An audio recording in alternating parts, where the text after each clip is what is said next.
Jézusom! A kormányzást veszed? Igen. Jól van. Azért majd mondd, hogy merre kell menni. Egyenesen megyünk.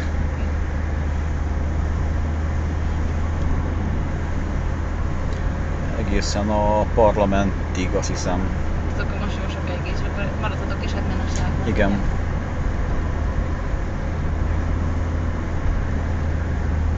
Na most hogy fogunk egyenesen menni? Így. Igen. Csak a kormányzást próbálom. És itt akkor maradhatok. Egyenesen, igen, megyünk. Így van.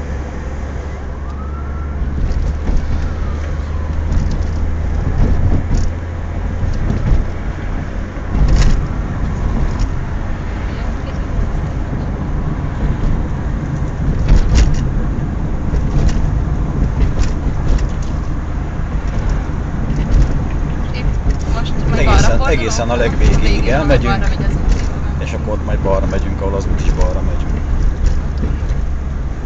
És nagyon figyeljünk a kormányzásra. Igen. Visszatehetjük kettesbe is, persze. Le is lassíthatunk. És megtekerhetjük. Tekertek. Ujjaj.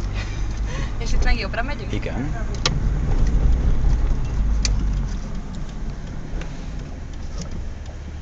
Kikucskálom, onnan szoktak jönni.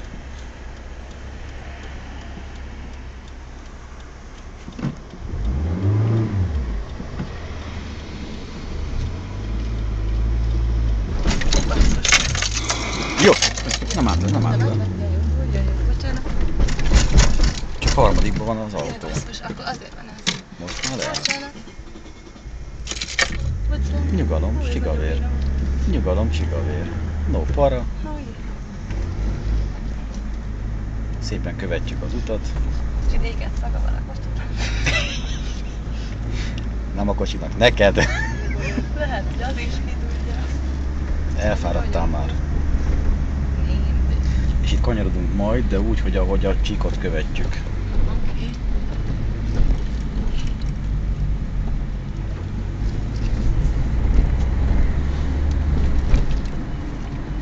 Ez most szép volt, ahogy fogtad a kormány stabilan, teljesen. Köszönöm. Befordulunk mi is balra. Igen.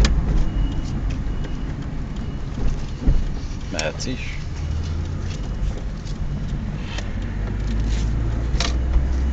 És itt megyünk tovább egyenesen. Igen. Hát így a piros lámpáig. Hát igen, azt várom. Jézus, aminek biciklisek is lehetnek. Az nem jó dolog.